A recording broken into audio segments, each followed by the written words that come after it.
Now I say snapback check, arm, wrist, neck, polo horses on my body, don't I look fresh? I say snapback check, arm, wrist, neck, polo horses on my body, don't I look fresh? Don't I look fresh? Don't I look fresh? Polo horses on my body, don't I look fresh? Don't I look fresh? Don't I look fresh? Polo horses on my body, don't I look fresh? Polo horses on my body, don't I look fresh? Like I jumped up out the shower and I'm smelling like this. Lift your shirt up, show your breasts. If you're feeling like we do, you like your drink on ice. I'm like an eagle, cold. The woman had boy been on that dumb shit. Hold on, like my nigga M383. Come on, man. Units been my hood since I came out the pussy thuggin'. I'm a hood boy.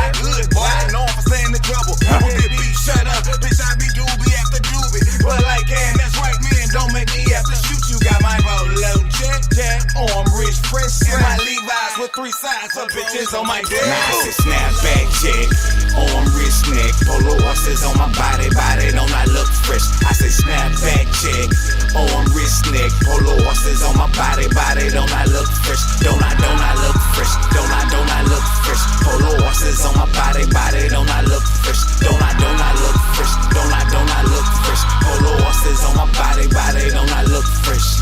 Outstanding, out the mouth of Brandon. Rhymes blasting out for the south of Cannon. And when I'm on the spot, lines are cocked. Flow goes pop, bout to rock your block. I drop what I got, cause I know that's hot. Since I shot out the twat, I've been up on top. It don't stop or go flop, and it just won't quit. It's the zig up on this microphone with a strong hit. On the flip, my mind is timeless. When I shine with the brightness of 99 diamonds. As I'm reclining in cars you've never seen. Boys hot like kerosene, and you see I'm still grinding. Blind are your eyes if you do try to look at me. You might not see me, cause I'll be sitting crookedly. Hooking beats up with fantastic rapping tactics. Don't have to be an athlete to have you doing backflips. Now I say snapback check, arm, wrist, neck, polo horses on my body, don't I look fresh? I say snapback check, arm, wrist, neck, polo horses on my body, don't I look fresh? Don't I look fresh? Don't I look fresh? Polo horses on my body, don't I look fresh? Don't I look fresh? Don't I look fresh? Polo horses on my body, don't I look fresh?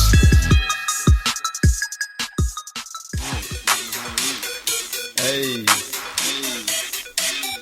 you know who it is, EIG in the spot, baby. Trey Mo in this thing, Young Poodle in the building, we get it in. Know what I'm saying? Hey. Watch this, cause I got shit more fly than a rocket. When I sit back and I cock it, I shoot shit and I pop it. You can't stop it, it's hammer time. Ain't locked in the slammer, I'm gonna run mine like a running back. All around the track and I'ma come with that. Hold on, Zeke, I'ma come with that. Got an all black shirt with a gun to match. Niggas say they gon' beat me. Have fun with that. It's the rap God, I got a lot of Christians. And I'm fly than a lot of pigeons. My bitch bad like a lot of children. Y'all ain't got a pot to piss in. Young people, they was very positive. I'm getting agent here. Foreign knowledge. Boys talking, they the problem solver. The whole time, nigga, I'm a revolver. Rhymes going straight off the head. I knock you up like my damn dreads. Fuck this, suck my third leg, and I get 3 or 4 hoes in the bed. They in the bed and they don't give a shit with that chicken. If I'm on the block, best believe that bitch there is getting bled. I done told y'all I'm a soldier. IG spit colder, and this game shit it's over. Press pause, dog, I sold you. Press pause, dog, I sold you. Got a Maybach Range Rover. I pop the trunk and swing over. If you push my button, game over. Why you NG? Hell yeah, Young Poodle. If I ain't got no car to shoot you, I drive by on a fucking scooter. Drive by on a fucking scooter. Beam on your head like the mark of Buddha. Rhymes fly, then Superman. All candy green like Peter Pan. Hell yeah, I'm around. See the nigga, my time to shine. Going through with the recline. I pull out the Tech 9. Out that Tech 9. Come through and I wreck mine with the Kung Fu and I break the spine. Take my time, I'ma make a rhyme. Real quick, they gon' feel this. Cause I'ma kill shit. It's ill with that nasty shit and that classy shit. I'm a dog just like Lassie is. I'm blasting it and I'ma bring it back. Swing the bat and I'm meaning that. I'll eat the track. Wait, bring it back. I got an all black chopper with a beam to match. 5, 4, 3, 2, One, hell yeah, it's lift off. I be going hard. Y'all niggas rap like y'all dig soft. Yeah, nigga, can't fuck with me. Hell nah, it's Martial music. Just get used to it. It's Young Cool. If you don't know my name, bitch, YouTube it. You can Google me, truthfully. I'm the hardest nigga spitting. Hell yeah, the hardest niggas ripping. Chopper have all y'all niggas flipping. That's the acrobat. I got a gat to match that black on black. That's a poop, nigga. I hop out with that chopper, then block a chicken noodle soup, nigga. Hell yeah, Range Rover on the side. Hell yeah, I'm fly in the pigeon. I can't fuck with y'all bitches. Man, hold on, I ain't sleeping. Wood grain, I'm gripping. I keep on going hard. It's a freestyle. And if you're looking for me, look up. Hell yeah, bitch, I'm on the weed cloud. Yeah, with the nigga Trey Mo, here let the K go. Give your ass a halo, being zig ride like a damn bago. Hell nah.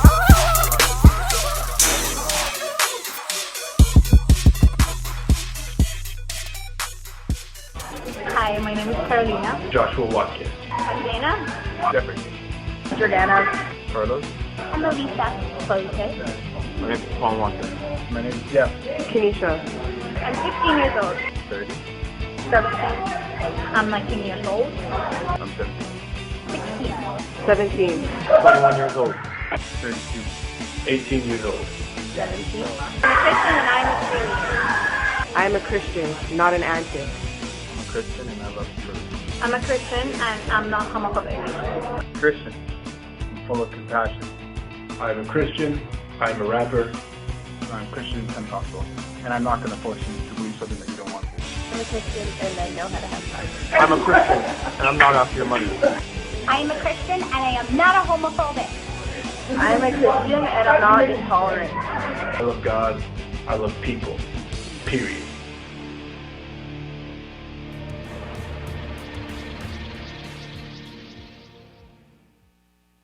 Welcome to the Real News Network. I'm Paul Jay. The deal that's been struck between the Greek Prime Minister Tsipras and the czars or leaders of the Eurozone has caused shock in Greece, disappointment, and some people relief. They're now going to get some more euros out of their banking machines.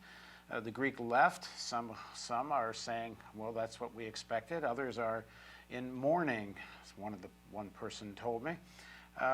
We're going to now go to Athens and talk to a young activist who's been lives in New York most of the time, but she's been in Greece for a while, and she's of Greek descent. Now joining us from Athens is Natina Vagontsis. She's a sociology PhD student at New York University, focusing on political economy and social movements. She's a member of the UAW Graduate Student Organizing Committee and involved in AKNY Greece Solidarity Movement in New York. Thanks very much for joining us, Natina. Thanks for having me. Now, just to sort of orient people, you're an activist, and your activism, one could say, is to the left of most of Syriza. Would that be correct? That'd be correct. I've had a lot of my political education from activists in Andalusia, which is the anti-capitalist front to the left of Syriza, but that also shares, in terms of political strategy, quite a bit with the left platform. The difference is that they've remained independent of Syriza, and for quite some time they faced criticism actually from activists in the global left for doing that, but we might see actually that there's some merit to keeping independence, especially at this point when the government has capitulated to the demands of the Eurozone. Right, and the left front being the left front that's within Syriza. So talk about the deal. What are the main points, and what do you think of it? Yeah, so where to begin? I think one of the biggest concessions is this, kind of blasé-phrased ambitious primary surplus targets with the addition of quasi-automatic spending cuts. So what this means is that theoretically, if the Greek government doesn't meet the primary surplus target of 2% in 2016, or all the way to 3.5% in 2018, there are going to be instituted mechanisms for cutting further down on spending. And even the economics editor, I believe of Reuters, or I'm sorry, I think it was The Guardian, said that this is just continuing a recessionary strategy. Okay, just to make sure everybody got what you just said. So if they don't run a budgetary surplus of what the number was, what, 2% to begin and then 3.5, you said? 1% in 2015, and then 2 and 3 in 2016 and 17, and then 3.5% in 2018. And if they don't run that surplus, then these automatic cuts will kick in. Exactly. Which you're saying is a recipe for more recession. Exactly. One of the most controversial things that came up in the course of the negotiations was this $50 billion fund that would take Greek public assets and convert them into either privatization, or they say run some of them for the purposes of making money. But the money either way, and it seems mostly about privatization, would be 50% used to pay down the debt, 50% for reinvestment. It's not, I don't know, it's not entirely clear who's running that, but it seems it can't be the Greek government, or there wouldn't be any point of having some new structure, because the Greek government already controls those assets. What do you make of that? And did you expect that to be a deal breaker? Yeah, so the details of that are still very murky. This came out of nowhere for many of us. It wasn't included in the Juncker proposal that was rejected in the referendum. It came this week. And initially, the demand from the Eurozone was that these 50 billion euros worth of assets would be managed and sold off basically in Luxembourg in this mechanism called the Institution for Growth, which was actually set up several years ago under the New Democracy government, with also the assistance of the German finance minister Wolfgang Schäuble through a German bank on whose board he sits on. But it does seem, based on reports that came out, there was this one Financial Times piece that said that by 6 a.m., it seemed that, basically the German and Greek sides had reached an impasse, and had it not been for certain mediators, this might have been a deal breaker. And so at that point, these sleep-deprived leaders, went through 10 iterations of what this fund would actually look like. And for now, it seems that it's as you described. But again, we won't know what the final part is. But it really, to be added so late in the game, I interpreted it, to be honest, of course, there are very real material consequences to it. I think it's going to ensure fully the privatization of the Port of Piraeus, but more symbolically, it's adding humiliation to the defeat. Because you have essentially some form of loss of sovereignty over how these Greek public assets are going to be disposed of. Right, exactly. The reaction, first of all, of people in your circles describe, and what do you think generally public opinion? Lots of disappointment, frustration, confusion over why the referendum was held if, at the end of the day, the government was going to concede. I think my interpretation of the past 5 months is that people were voting for an anti-austerity platform with, of course, the implicit concession that maybe they wouldn't be able to get everything that Syriza was calling for, especially with its Thessaloniki program, addressing the humanitarian crisis of 5 years of austerity. We would hear things like, okay, if they can get 5 of the 15 things that they're aiming for, we understand that this is a tough battle. And so as the negotiations were going on, as the Eurozone was applying, further pressure through liquidity asphyxiation, people thought that it was headed in that way. And I got here in late May. And, when you would ask people on the ground, a lot of the people who I talked to, and, this is mostly in working class neighborhoods, that's where I do my field work near the Port of Piraeus, they didn't want the government to go back. And, I had also been in events where Syriza leadership was speaking, and they were being told, don't go back on your promises. And then, the officials would ask, well, what do you want us to do? And people would say, we want some form of confrontation or even rupture, some people would say, and the government would say specifically, how do you see that? And some people, they would say, as much as it takes. I don't know, what concretely people were thinking when they were saying that, if they meant default, if it meant exit from the Eurozone. But, there was a sense that, people were still wanting the government to stay firm, though implicitly, again, I think that there was some understanding that, maybe they would make some concessions. The referendum, though, changed that. The referendum, when Tsipras was presented with this take it or leave it agreement and he left, and he took it to the Greek people, there was an understanding that he was going to continue fighting.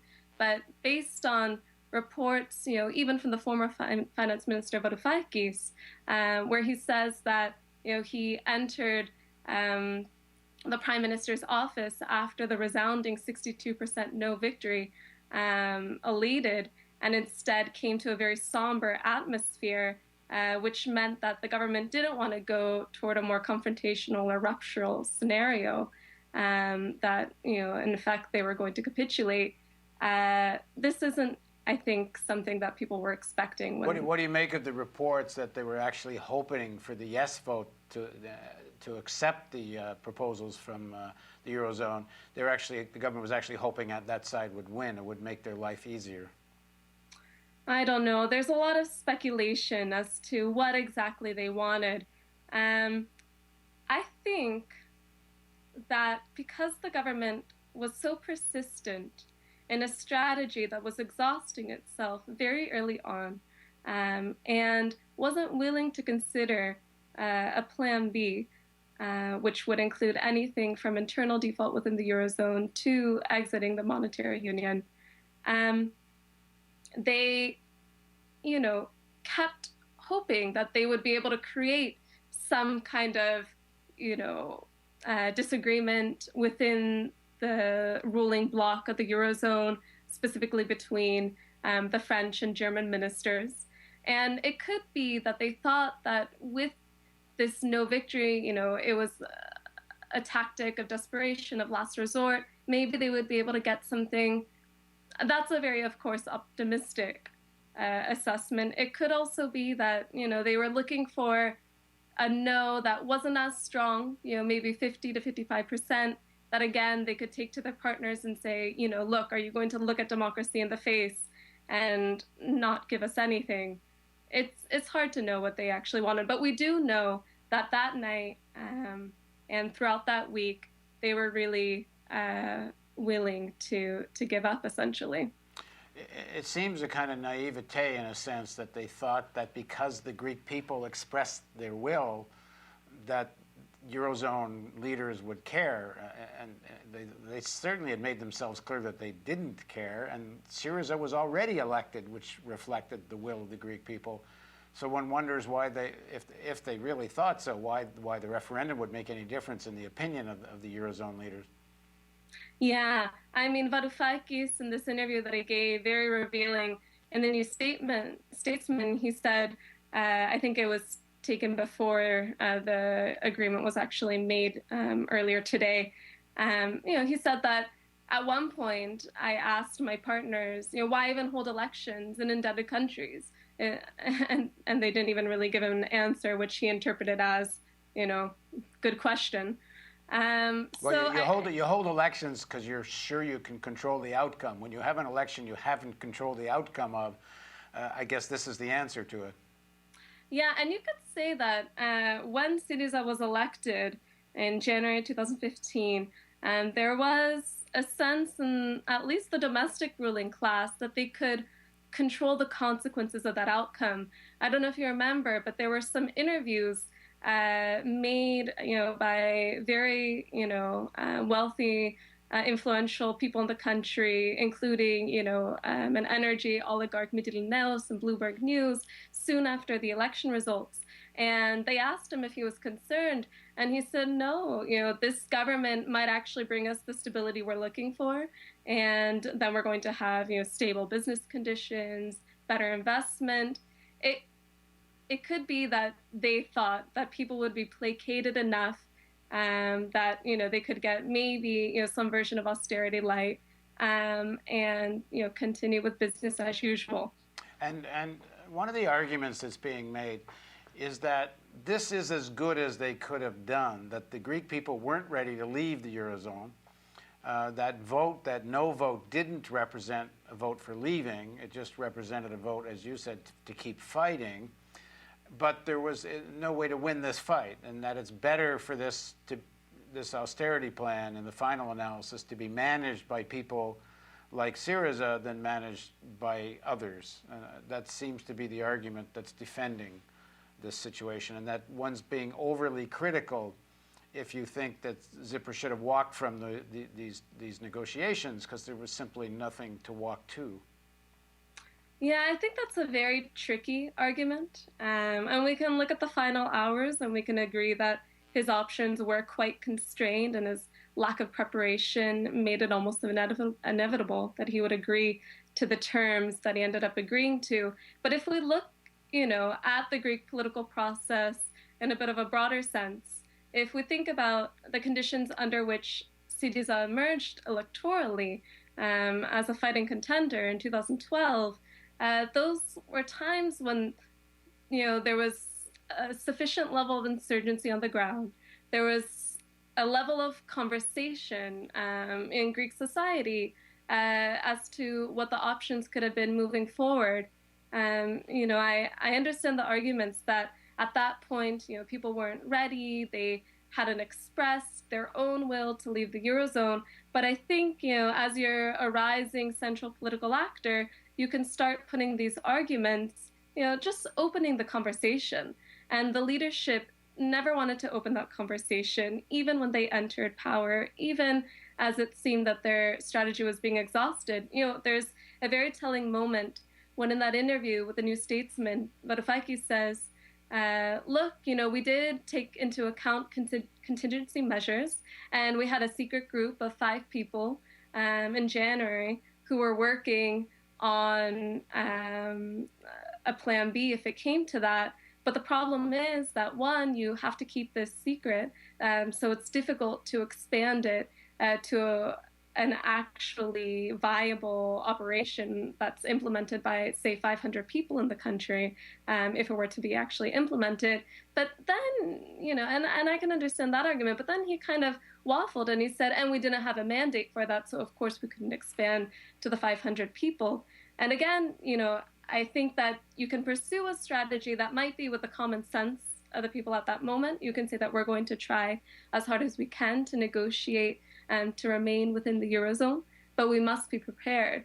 And, the results of the February 20th deal showed that they weren't prepared. Varoufakis' own statements showed that they weren't prepared. I think the fact that they weren't prepared was more, out of their own strategic obstinance than, and, that could be easily justified over and over by popular will. Well, from Varoufakis has written that he was quite committed to the stabilization of European capitalism, and it seems, in the final analysis, seems pretty clear it was naive to think they could have some rational, persuasive powers over European finance. Right. I mean, I'm still going back to 2012 because I think that was a very critical period. I think European capital wasn't quite sure yet how they were going to handle the crisis. They felt under threat, and it's actually it's quite funny looking back in a tragic sense.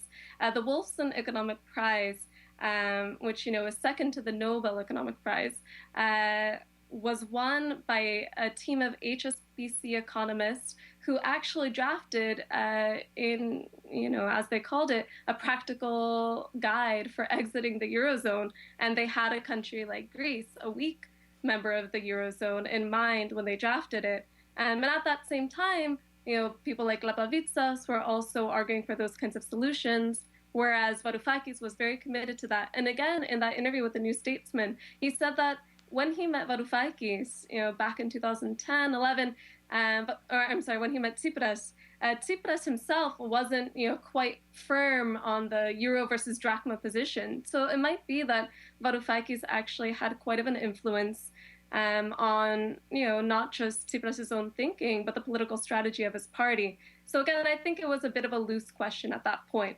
It seems to me the roots of this go back to the election campaign itself. That if Syriza had campaigned saying, we are going to do everything possible to achieve a dignified, reasonable, moderate deal within the Eurozone that we possibly can, but also say to the Greek people, but if it's impossible, we will create the mechanism to leave. And then if the truth is they couldn't get elected by saying that, if people were so freaked out at the thought of leaving the Eurozone that they wouldn't elected Syriza, well, isn't it better not to get elected then? Yeah, I agree.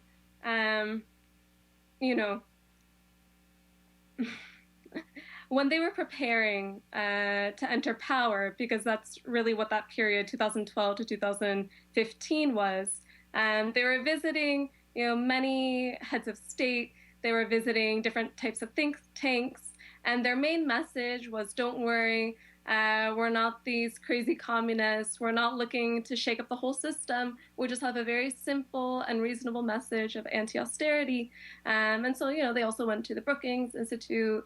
They went to bankers in London.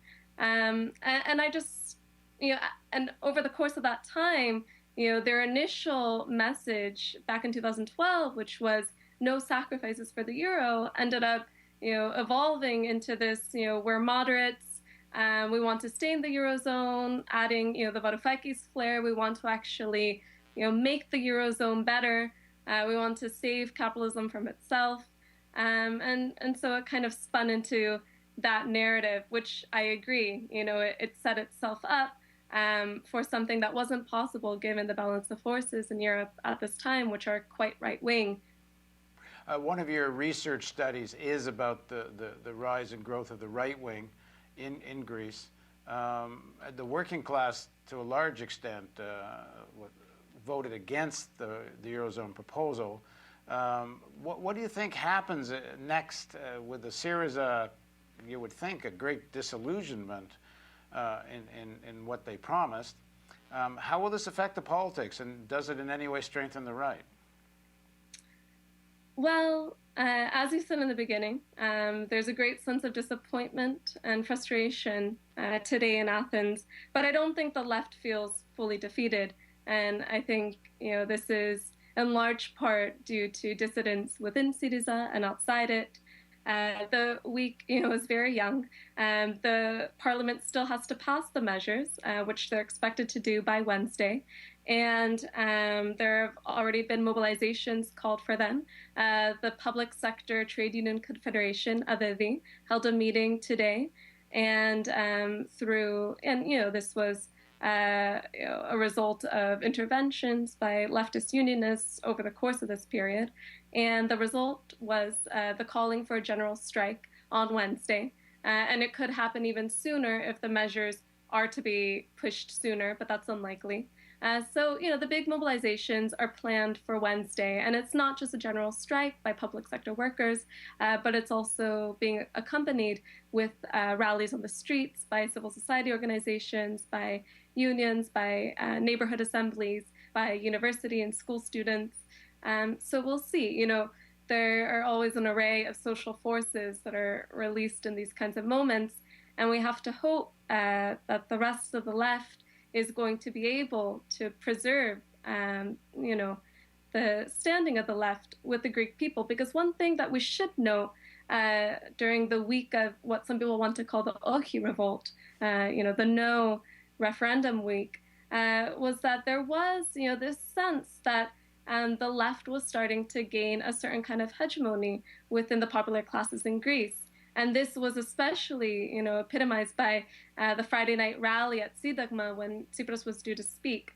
And of course, that week, again, was a bit suspect for some of us who were watching events unfold, because at the start of the week, we saw that the leadership was starting to send proposals again to the Eurozone, and we were wondering, why call a referendum if you're starting to send proposals again? And this, what we hear, was due to some internal battles within the leadership. Anyway, those were resolved by Wednesday. And by Friday, Syriza was committed to getting a no result. And at the same time, it hadn't done a lot of preparation to get people out on the street. And, I got there by metro, and I had to wait for 3 different metro cars to come because there were so many people pouring into it going to Sidagma. And once I got out, I could hear echoes of people chanting Ohi, Ohi. And once we got into the square, there were, people say over 100,000, maybe, up to 200,000 people there. And it was a very different kind of demonstration than the kind that I've been to in Greece, which are usually against the government or against some other kind of government. This was a rally, a political rally in favor of the government. And, people were really cheering on Tsipras, not only Tsipras, other parts of the Syriza leadership, Zoe Kositopoulou, who's the president of parliament. And, just based on the people who I talked to there, and they all came from mainly, popular neighborhoods. And, I asked them if they were organized, and most people said they weren't. They just support the government in this difficult moment. So you could say that at that point, the left was starting to achieve, kind of the trust of people. And the worry is that it's going to lose it very quickly. Again, I think that there are parts of the left that can show that they are willing to fight against this new memorandum, because that's what it is, who are willing to continue to fight, to continue fighting against austerity. And we have to hope that, people are going to take note of those efforts. But again, of course, there is the specter of the far right. And the far right, of course, plays it's an anti-systemic force, it's a populist force, but at the same time, it's supported by quite a few interests, ranging from small to large capital. And you might think that at this point, various parts of the right, from the center to the far right, are going to try to take advantage of the situation. It's very fluid at this point. It's difficult to tell. All right, thanks very much for joining us, Natina. Thanks for having me. And thank you for joining us on the Real News Network. This is Lindell Williams, CEO of Hater Free Entertainment. Shout out to my girl Robin Lynn. Thanks for keeping the vibes live. Keep it going. Oh. ¿Qué onda, loco? Chilling, man. ¿Qué van a hacer ahorita? Man, gonna have some fun tonight. Yeah, check this out. Fresh. Dip it, drop it, pop it, lock it, damn, mami, dame low. Sube la volumen, watch your sugar go put on the show. Quemando la piso, floor, yeah, she's burning up. Do it like a bad bitch. Go on, girl, and stretch your stuff. Dip it, drop it, pop it, lock it, damn, mami, dame low. Sube la volumen, watch your sugar go put on the show. Quemando la piso, floor, yeah, she's burning up. Do it like a bad bitch. Go on, girl, and stretch your stuff. Me with the one girl, shit, I don't go ahead and work it out. Way she moving, little mama must be straight out from the south. Watch how you mackin', if she ain't asking, I ain't not leave you heard or worse. Shorty straight killer like the 45 stashed in her purse. Beat is bumpin', doing something, party rockin' on the floor. Liquor flowin', crowd is growing, DJ turn it up some more. Hotter than a heat wave, live in the players lounge. Creeping up, freaking up, best believe it's going down. Dale que tu puedo, mami, damn, you fuego. Mira como un ángel, pero puedo ver tus cuernos. Muévete, mami, órale, atrévete. Azúcar picante, ja, tú sabes que yo quiero ver. Dip it, drop it, pop it, lock it, damn, mami, dámelo. Sube la volumen, watch your sugar go put on the show. Quemando la piso, floor, yeah, she's burning up. Do it like a bad bitch. Go on, girl, and stretch your stuff. Dip it, drop it, pop it, lock it, damn, mami, dámelo. Sube la volumen, watch your sugar go put on the show. Quemando la piso, floor, yeah, she's burning up. Do it like a bad bitch. Go on, girl, and stretch your stuff. Honey buns, double D, do melons, what is this that left to say? Add the banana, what you got? Sweet, steamy, sexy flame. Milk with the culinary, let's move on to voluntary. Fresh new topic of the night, we Kama Sutra commentary. Tequila in the monster bombs, got me feeling so throaty. Red Bull give me wings and a long night of oh. Slide it to the left, bounce, twerk your trunk right round. Rocky hips from side to